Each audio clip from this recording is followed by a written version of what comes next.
guys, I'm Alana and welcome to Button Bash. Hacker group Lizard Squad have struck again, claiming responsibility for a large Xbox Live outage. Apparently Microsoft's service status page didn't reflect the outage at the time, but Xbox Live users reported problems across multiple social media websites.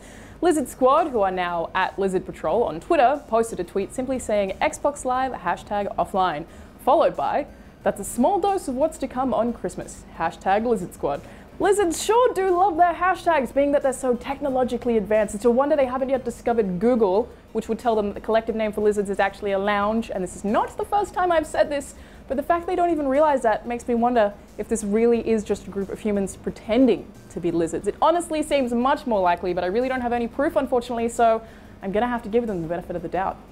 Lizard Squad have launched various DDoS or distributed denial of service attacks, which are not technically hacks. It's basically a system that overwhelms a server with fake traffic, causing it to crash. They've done this multiple times throughout the year, managing to take down various high-profile companies, including Sony, Blizzard, Rockstar, and Riot Games. The motivation is supposed to be to encourage companies they attack to take security more seriously instead of being money-hungry. On the contrary, their Twitter bio currently says, "Some lizards just want to watch the world burn."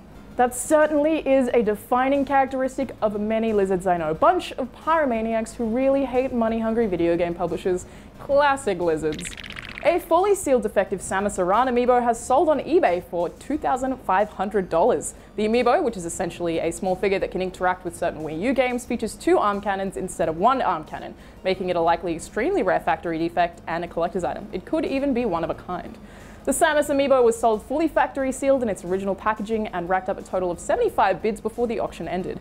The owner told GameSpot that he purchased the amiibo for only $13, so he has made a fat profit off of Nintendo's mistake. I wonder if Nintendo factory employees will find some sneaky way to make more defect ones and sell them now. I mean, I totally would, but maybe they're actually good people who wouldn't stoop to my horribly devious levels.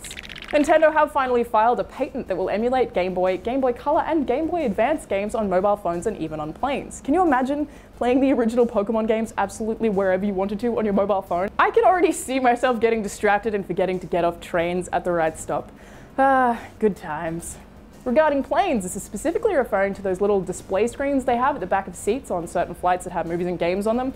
Of course, the fact that Nintendo patented this doesn't mean they're actually planning on doing it. It could just mean they want to stop anyone else from trying to do it. Nintendo have said several times that they're not planning to bring games to mobile devices, unfortunately. According to InfoScout, the Xbox One outsold PlayStation 4 fairly dramatically over Black Friday.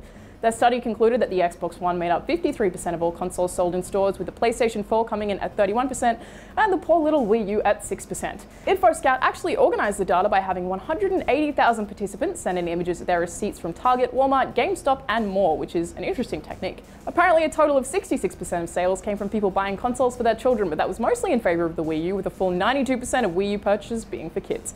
Praise that 8% who bought it for themselves though. Seriously, where my Smash players at? Of course, these percentages don't reflect actual sales overall, being that the case could simply be that plenty of people who recently purchased Xbox Ones already owned a PS4 or a Wii U. I'm Alana, and thanks for watching Button Bash.